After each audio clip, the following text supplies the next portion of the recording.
Bienvenue à la plateforme audio de l'église Fireplace à Paris. Notre prière est que ces messages vous permettront de rencontrer Jésus et de le placer au centre de votre vie.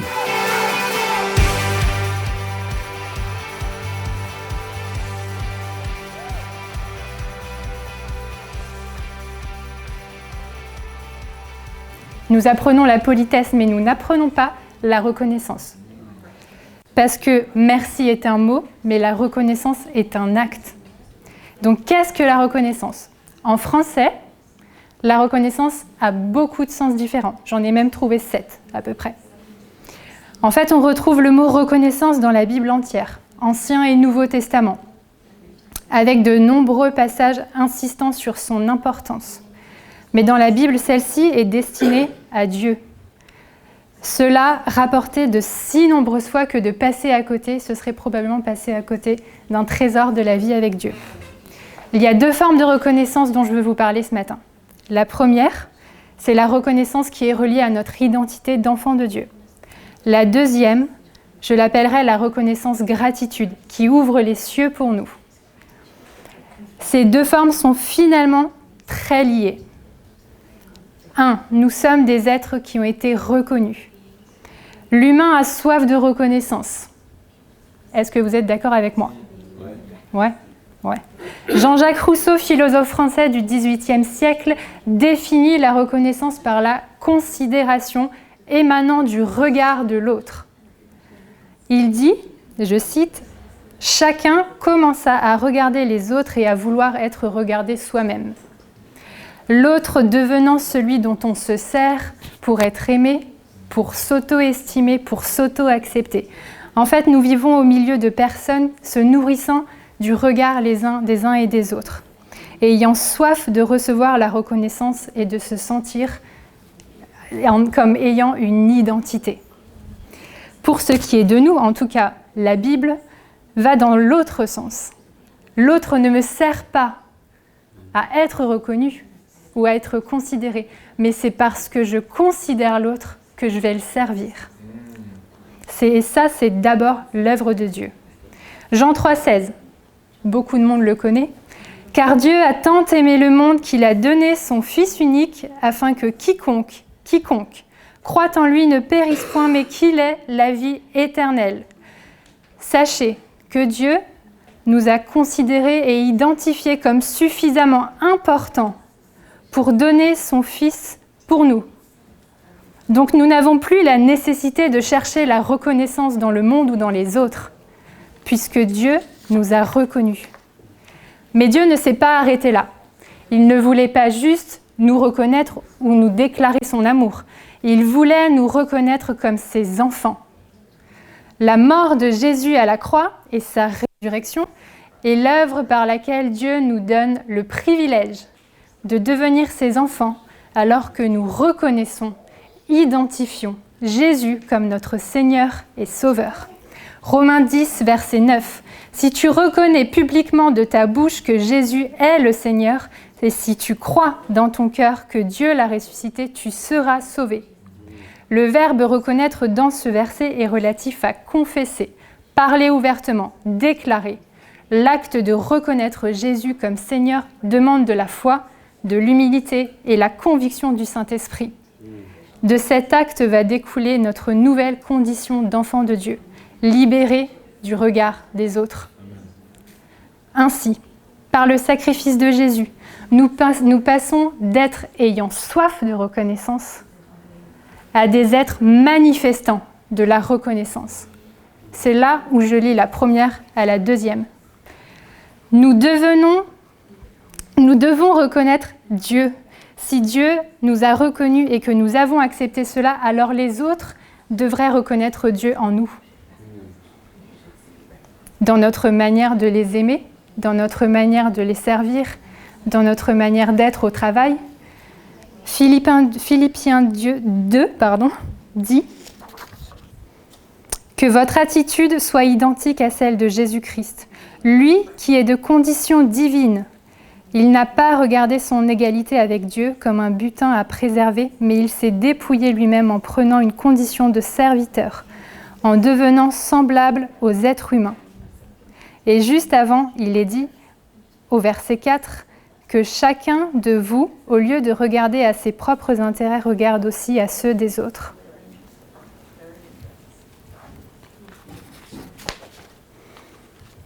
Nous sommes, oui, nous devons devenir des êtres reconnaissants. Et pourquoi ? Pourquoi est-ce que c'est si important de devenir un être reconnaissant, un être qui a de la gratitude pour Dieu ? Dans la Bible, la reconnaissance, gratitude, n'est pas une formule de politesse. Le fait de remercier et de ressentir de la gratitude est d'abord une manifestation intérieure qui va vers l'extérieur. En fait, la parole nous explique de manière très claire pourquoi manifester la reconnaissance, remercier Dieu n'est juste pas une option dans notre vie. Dans le contexte des Thessaloniciens, Paul qui parle à des gens qui ont accepté une foi nouvelle et il veut les encourager à progresser dans la vie chrétienne et leur rappelle l'essentiel pour mener cette vie. Je lis dans 1 Thessaloniciens 5, de 14 à 18. « Nous vous y invitons, frères et sœurs, avertissez ceux qui vivent dans le désordre, réconfortez ceux qui sont abattus, soutenez les faibles, faites preuve de patience envers tous. Veillez à ce que personne ne rende à autrui le mal pour le mal, mais recherchez toujours le bien, soit entre vous, soit envers tous les hommes. Soyez toujours joyeux, priez sans cesse. Exprimez votre reconnaissance en toutes circonstances, car c'est la volonté de Dieu pour vous en Jésus-Christ.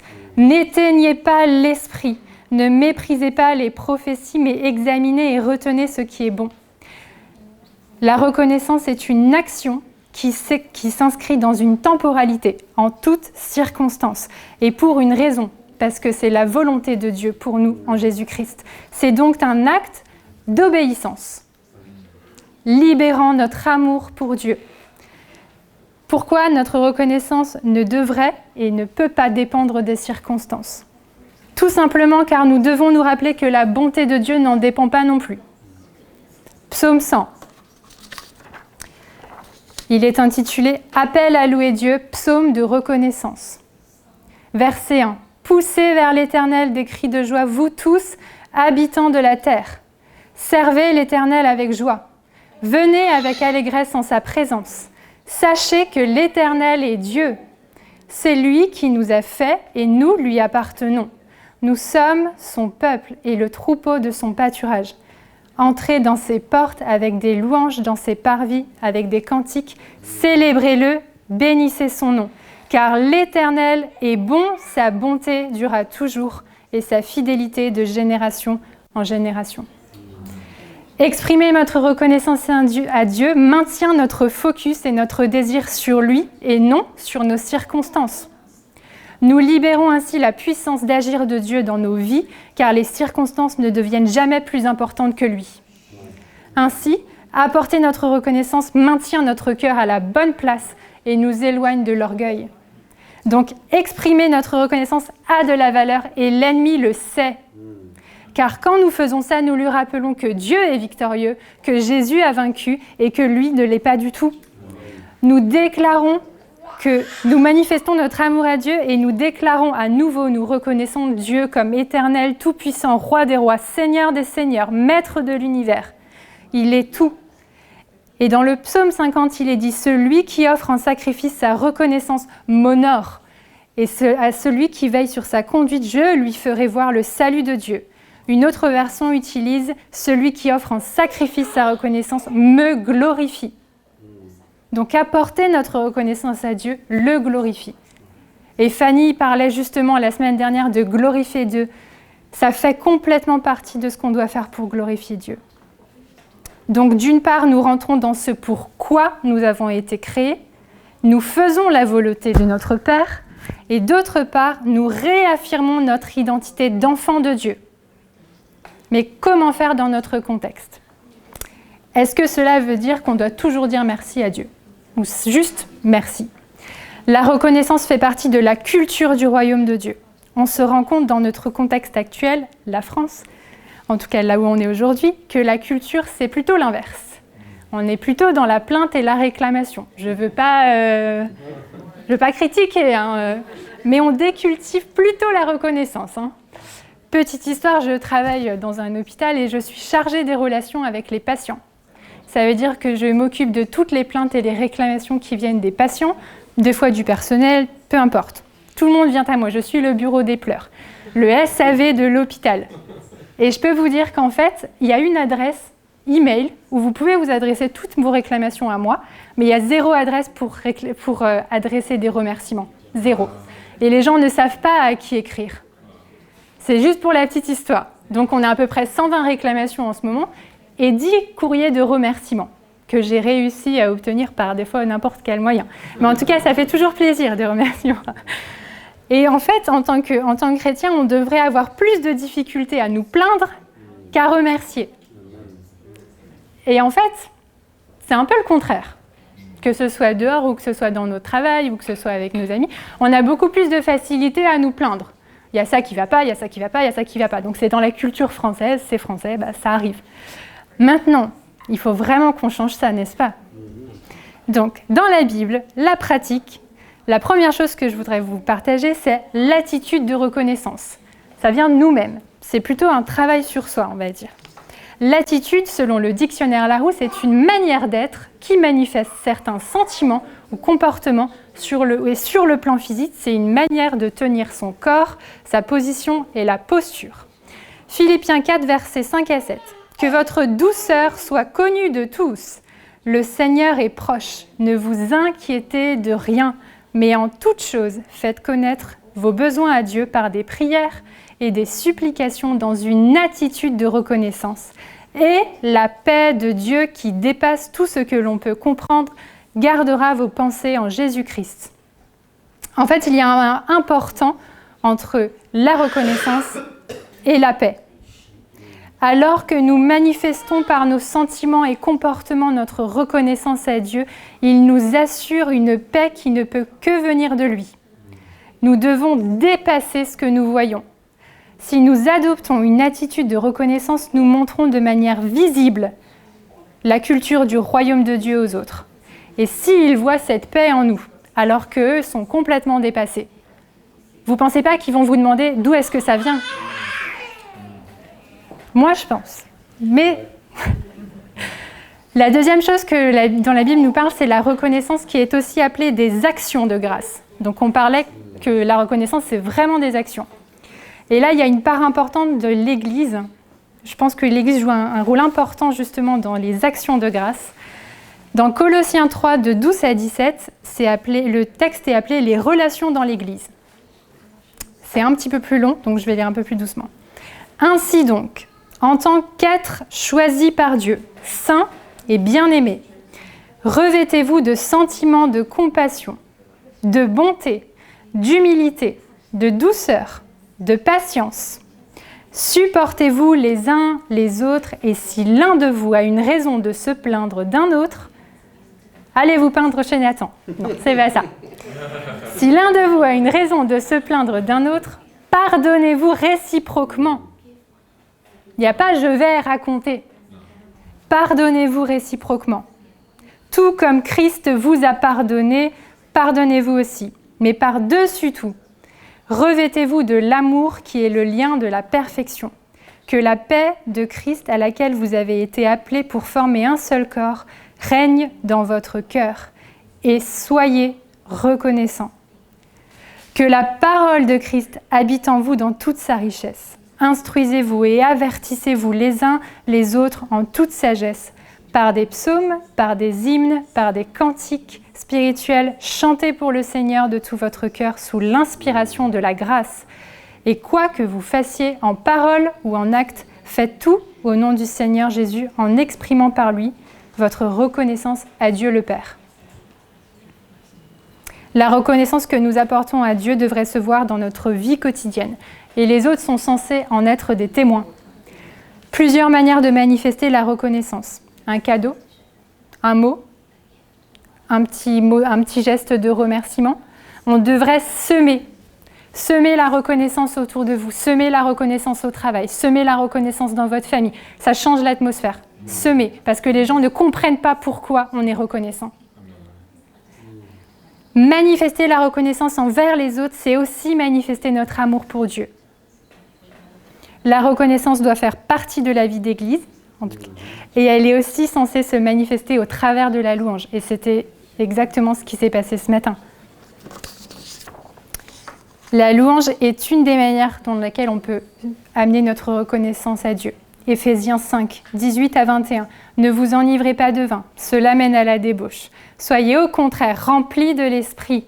Dites-vous des psaumes, des hymnes, des cantiques spirituels. Chantez et célébrez de tout votre cœur les louanges du Seigneur. Remerciez constamment Dieu, le Père pour tout. Au nom de notre Seigneur Jésus-Christ, soumettez-vous les uns aux autres dans la crainte de Dieu. Le Saint-Esprit est notre allié dans l'expression de la reconnaissance. La louange est une des plus belles manières d'exprimer notre reconnaissance à Dieu. Et elle est encore plus puissante quand nous la vivons en tant qu'Église.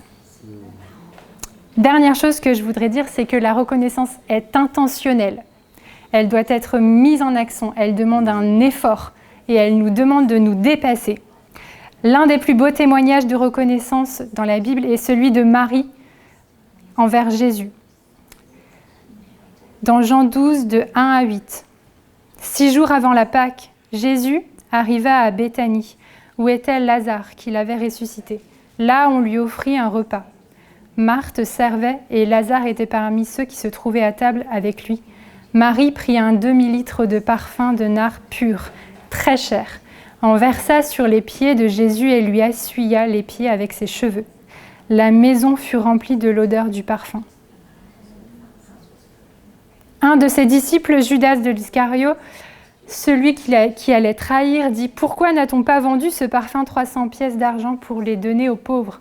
Il disait cela non parce qu'il se souciait des pauvres, mais parce que c'était un voleur. Et comme il tenait la bourse, il prenait ce qu'on y mettait. Jésus dit alors « Laisse-la, elle a gardé ce parfum pour le jour de mon ensevelissement.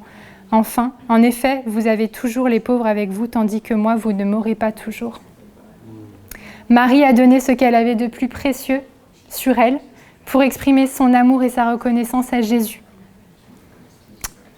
Et cela a rempli la maison d'un parfum qui était agréable.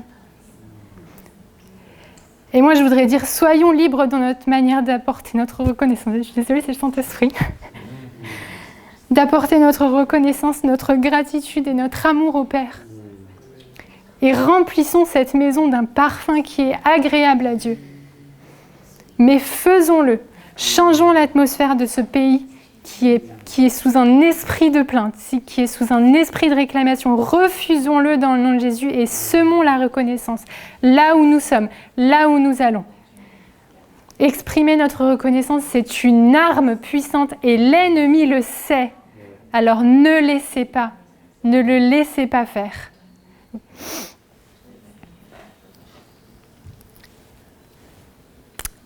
Je voudrais juste avoir la louange si c'est possible. J'avais pas prévu de faire un appel ou quoi que ce soit. Je voudrais juste qu'on puisse exprimer librement notre manière de dire à Dieu combien on l'aime, combien il est bon pour nous, combien on se rappelle de qui il est, de ce qu'il a fait pour nous, qu'on puisse juste se recentrer sur lui. Et s'il y en a qui ont besoin de prière, s'il y en a qui ont besoin qu'on refuse la plainte dans leur vie, qui veulent agrandir leur cœur, venez juste, on veut prier. Moi, je veux prier pour vous, qu'on puisse tous avoir des cœurs reconnaissants envers le Seigneur et que ce ne soit pas juste le dimanche matin, mais que ce soit la semaine entière et qu'on voit les fruits qui sont portés par ce que Jésus est en train de faire dans ce pays. Merci d'avoir suivi ce message audio enregistré à l'église Fireplace à Paris. Pour en savoir plus sur nous et nos activités, retrouvez-nous les dimanches matins, 10h30, au 78 rue de Sèvres à Paris, ou bien sur notre site internet églisefireplace.com.